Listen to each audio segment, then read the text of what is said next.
Morning, everybody. I would like to thank ADI for calling me here, giving me this citation. I'm very thankful to the organizers. I want to thank Ranjan because he gave half of my lecture. So I have a problem what to do. And I kind of expected it, so I'm going to turn it around. The title of my talk is U-Turn to Being Frugal. I went through several phases of thinking in my career, and I'll just quickly run through it. I don't want to spend too much time on that, and come to what I've been doing in the last few years and what has influenced that work. It may not look like a great industrial design job, but I believe that there is a future in that kind of work.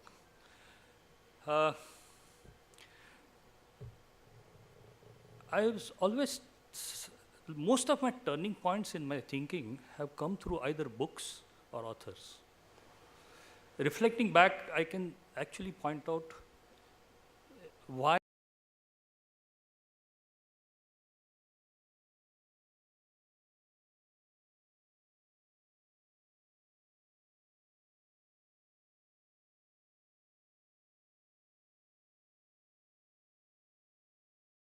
worked as an architect for 4 years and then switched to ID. For some mysterious reason I didn't know. I thought IRIS was just starting, and maybe it's something like a Bauhaus, so I kind of joined it and said, let's give it a try for 1 year. And I stayed put for next 45 years. 1970 was an interesting period. If I had joined industrial design in 1960, things would have been different. But joining in 1970 was something very interesting. This was a time when India went through a very bad phase. There were 3 years of drought continuously. We were under a socialist regime, so industries were not flourishing. And at the same time, there were a lot of new interesting books that came in 1970s, I mean, late 60s and 70s, which influenced design community enormously. One to quote was Design for the Real World from Papane, and we were quite influenced by that. There was also other books like Schumacher's Small is Beautiful. There was also Clover Rome's Future of this Planet, and a lot of thinking on education by Ivan Illich and others. So 70s was a very interesting formative era for almost all of us. And it's interesting that I started my career in industrial design during that time. So obviously we were concerned at that time with design and social change. And I happened to use created an educational game to create a social change. Now it looks ridiculous now, but I'll show you that design anyway. It was also a period of design methods. A lot of interesting books came on design methods by Brooks Archer, Christopher Jones, and Christopher Alexander. And I was quite influenced by that, and that's where my user studies and systematic methods started. I took a completely different turn in 1980s. I happened to be getting interested in cognitive science, which looks strange. For first 5 years, people were thinking, what am I doing? Even I was thinking, what am I doing? I started realizing that there is so much of wealth of knowledge available in this field, which designers can use. My concern was, how designers take decisions? And I thought that cognitive science has a lot of answers for that. So we started with information theory by Garner, then Eleanor Rich's work on categorization. Then outside cognitive science, there were people like George Lakoff who worked on metaphors, and he was a linguist, and Wittgenstein's work. This has been a very major turning point, which influenced my work since 1980s. Most of the work that I did in product semantics is based on these authors. 1992, I came across another book, which is also quite interesting. It is Image and Mind, and the same author, Koslin, wrote Ghost in the Mind's Machine. All of them are dealing with mental worlds and how people use mental imagery in the thinking process. Okay. There were also other people like Robert Macking who had done some work, and Ronald Fink. He's again from cognitive psychologist. So I started blindfolding architects and asking them to design. And it's a wonderful experience if you blindfold yourself and design, because you start using your body as a part of thinking process. So you start using gestures, you start moving around. I mean, I had conducted workshops in several architectural schools, and people start moving, as if they're climbing a staircase. They do all kinds of things. So I realized that body has a lot of role in the way people solve problems, particularly special problems. Okay. So I concentrated a lot in those 10 years on how architects think and solve problems. A lot of it went into publications, and I also designed some puzzles, etc., based on that. Most of that output is available as research papers. 2005 was another major U-turn. Two interesting things happened there. One of them was fortune at the bottom of the pyramid became popular. C.K. Prahallad's work on bottom of the pyramid, and Rama Bijapukur's work on We Are Like That Only. They're very interesting books to read. In 2010, there is another paper that came by Prahlad and Mashelkar, which is called as Affordable Excellence. These three publications have been very important for me because it changed the way I started thinking as far as product design is concerned. Mashelkar came out with an interesting phrase called more for less for more. It looks simple, but it's interesting. Give more to less, those who are poor. And there are a large number of poor, so more for less for poor. It's a very interesting, that's what he came out with, that affordable excellence kind of thing. So I started looking at being frugal into many of my areas, and that's what I plan to show and concentrate on today. Affordable housing was one of them, and educational games is the second one. So 1970s, we were concerned with social change. So we were all doing projects which were concerned with either villages, both NID, IDC, we were all working on this, what Ranjan referred in 1972, that most of the talk were how could you change the society through using design. And there's a game that you can see here on this side, which was designed to teach good agricultural practices to farmers. Okay? So this was a game that designed. Now it looks very stupid because this game would not have worked for many reasons. First, it is too costly to produce, and it had too much of hardware. But I was concerned with, okay, farmers must get the best, so I did all that kind of thing. Okay, let's go quickly further. I remained interested in educational games for quite some time, but it was low-key till 2005. When we had a UNESCO project, which was sponsored, saying that, okay, we should work with small-scale industries to develop their products. These were basically toys and games manufacturers, and we realized that most of the small-scale industries had given up on toys for a simple reason that China was able to sell much cheaper, and they said that, look, there's nothing we can do to make it cheaper than this. Then we came out with the idea, why not design games? Because China is not good at designing games at all. Okay, so that is how my interest got revived into games. So we did some interesting games. One of them is Discover India. This was back to 1970s approach to design. So we came out with, I realized that game design is a very, very different area. It's not a design problem at all, though we call it as a design problem, game design, because there's no problem to work on first.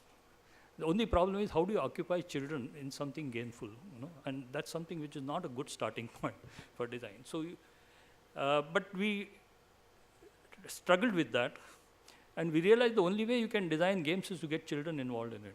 So you could see that children were very much a part of the design process, and all of them were converted and into games which were converted into hardware. That's where designers come into picture, and these are all available in the market. Another game which was designed by us was Tangle, where we doubled the number of tangram pieces and created a strategic game where you kind of block each other and in completing the square. So this is a playtesting that is going on, okay? And I realized that there's a lot that game can achieve. Not that I had realized in 1970, but I had given it up. I came back to that. So the first thing that you do when you learn a new subject is to start offering a course, okay? Yeah, thank you.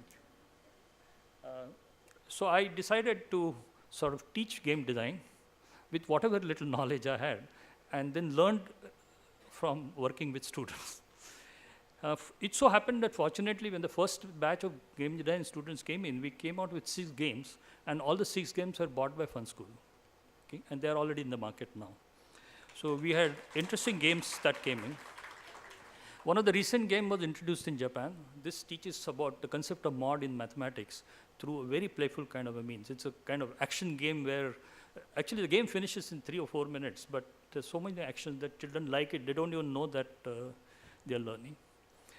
But the most interesting observation, there was a game based on fractions. Fraction is a very difficult concept to understand.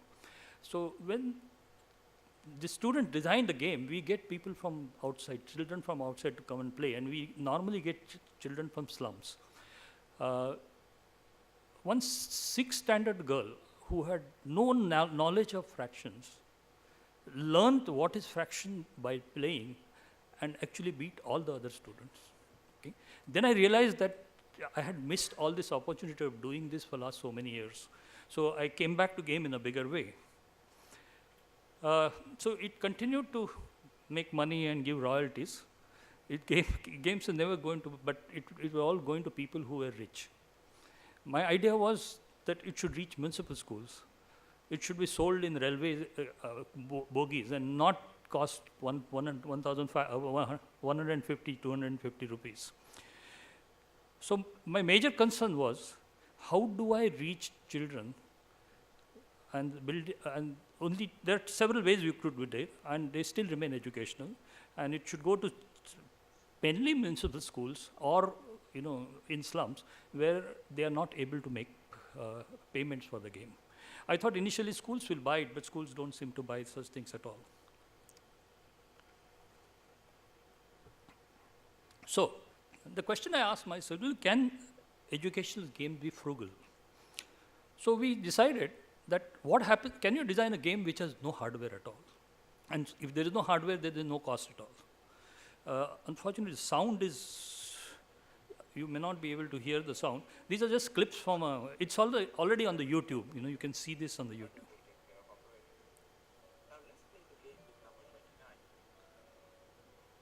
Are you able to hear?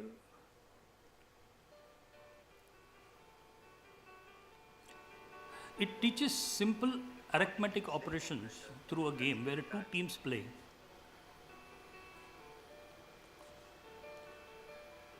I'm sorry about the sound. It is.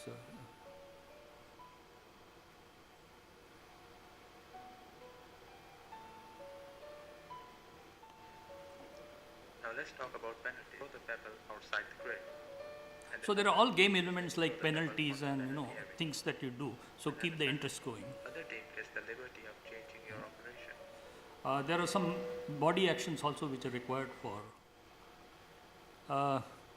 Then we tried many other approaches. One of them is playing cards are cheap, so we designed games based on playing cards, which are, some of them are creative, some of them teach some concepts and things like that. We also designed games where we put artwork on the web and ask people to download so their mothers can make a board and things like that.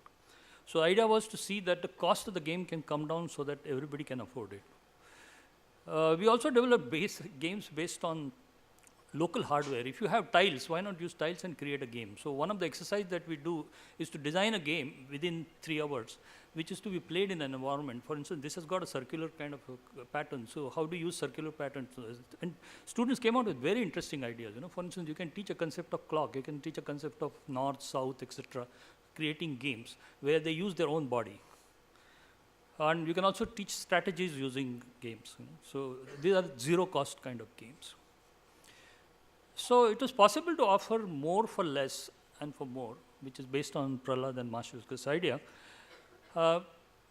without making many compromises. That's the point I'm making, that if you decide to be frugal, it doesn't mean necessarily making compromises. Then I thought that if it is valid for game, why not I try this for some other project? And that's where, and since I was anyway getting back into architecture and getting more interested in it, I thought, why not use being frugal for housing? So we You know that Bombay has a very severe housing problem. The land costs are very high. And I was carried away by a sentence by one of my mentor, with whom I worked with as an architect for first 4 years, who wrote a book called Bombay. And what he said is interesting, that you can judge a city by how poor live and not by how rich live. Because if you see Bombay and how rich live, you feel that you're in New York. But just go to 52% of Bombay which lives in slum, and it's a very different story. So we thought that, and another interesting part about it was that poor want to live very close to rich. That's because that's where source of income is. You know, how do you kind of solve this conflict of being on a high-cost land and still make it affordable?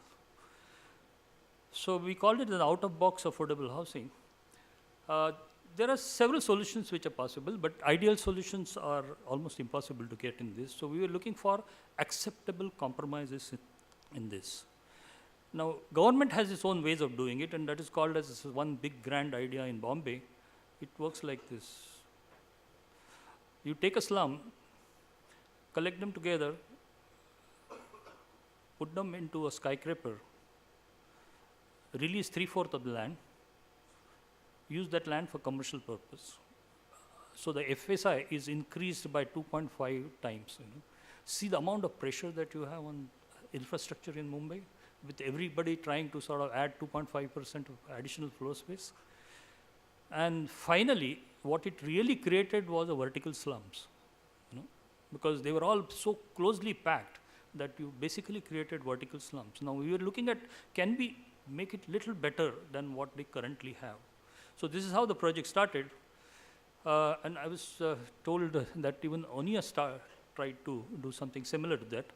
We said that FSI is the most precious commodity in Bombay. You know? People trade FSI. You know? FSI is kind of big money.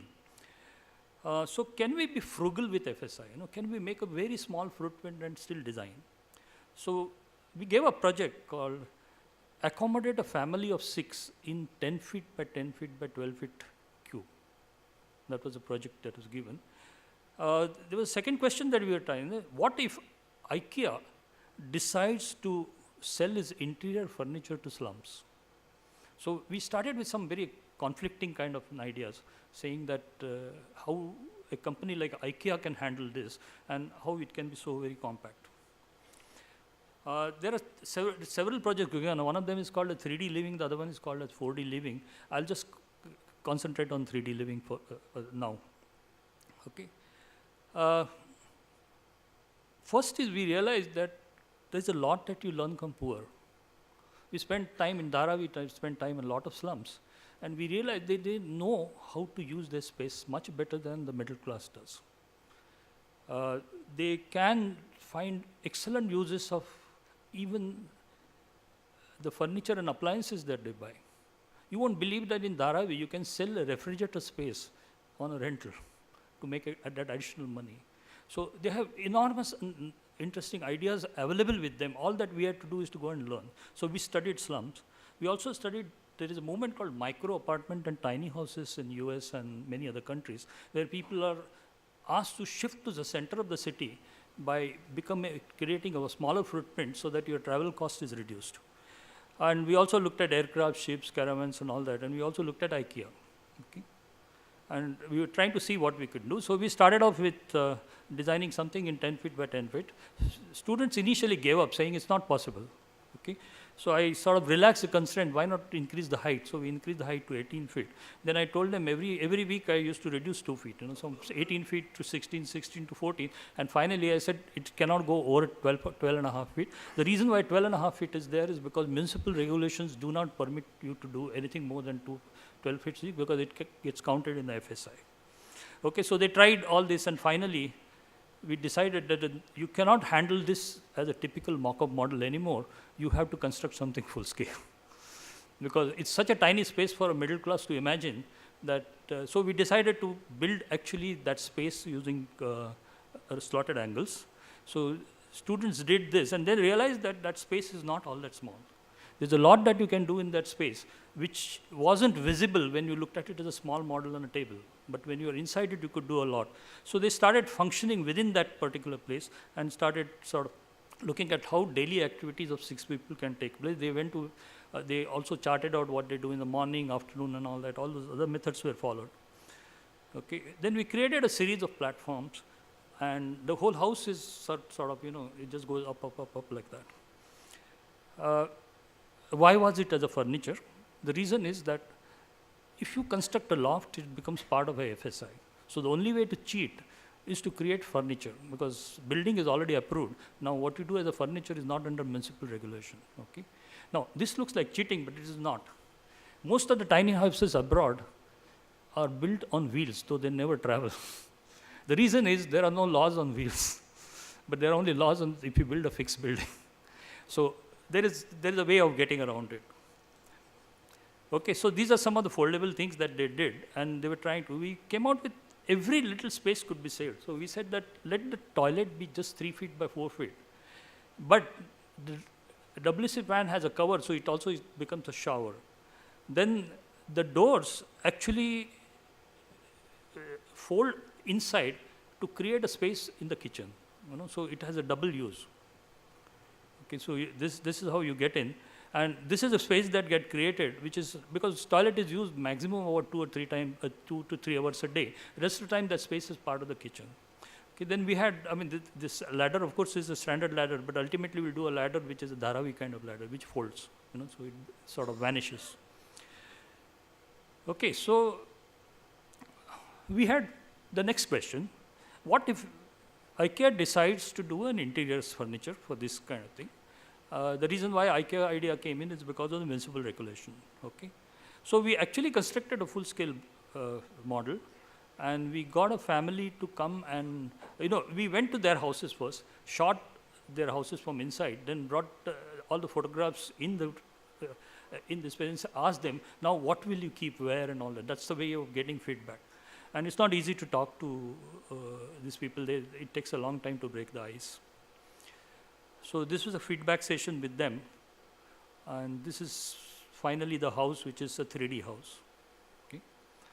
And they found that it was smaller than their current house, but they almost all felt that it's a lot more comfortable than what they have.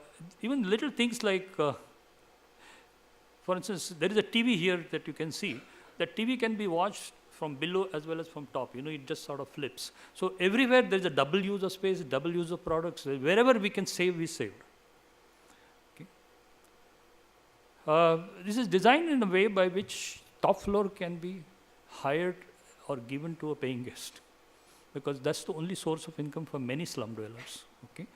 Now this looks funny to a middle class, but believe me, in a room of 12 feet by 16 feet in BWD Charles in Bombay, 3 families stay. They work out the way to kind of operate in that space. And that's the only way they can pay their EMIs and things like that. Okay.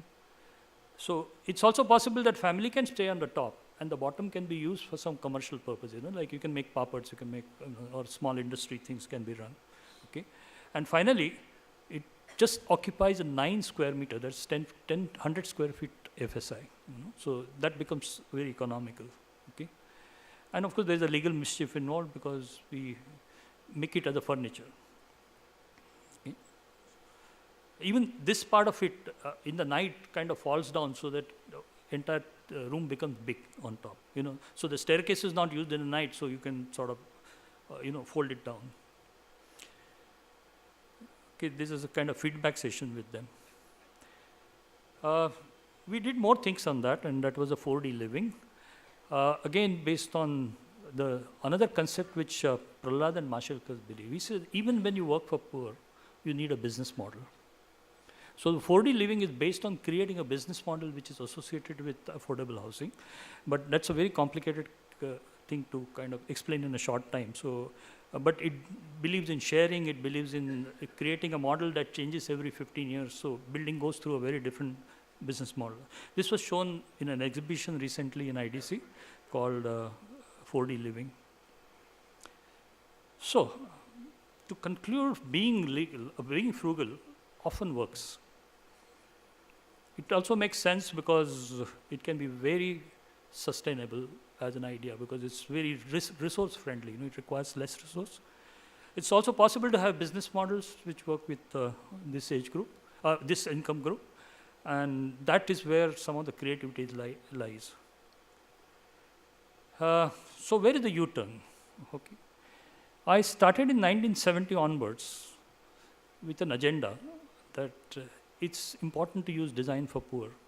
So I started with educational game and architecture, and I returned to the same in, again, last few years. Okay. The LOCUS has turned into a new name called Being Frugal. Concern for poor is coupled with business model.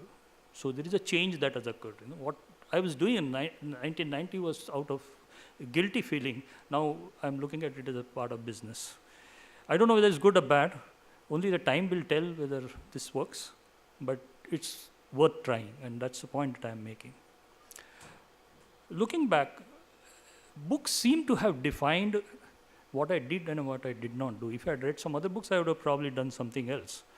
Books told me to shift to cognitive science, and I did all kinds of research kind of studies on how architects think. And books also told me to come back to social concerns. Prahlad's book, Mashilkar's writing, they all came back to me. But with a new perspective, because the books had changed.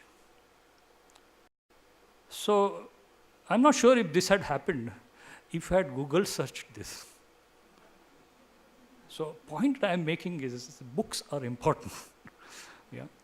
Google search would never have given this kind of a feeling. So I do want to thank Google for being late, that it wasn't there when I was young. Thank you very much.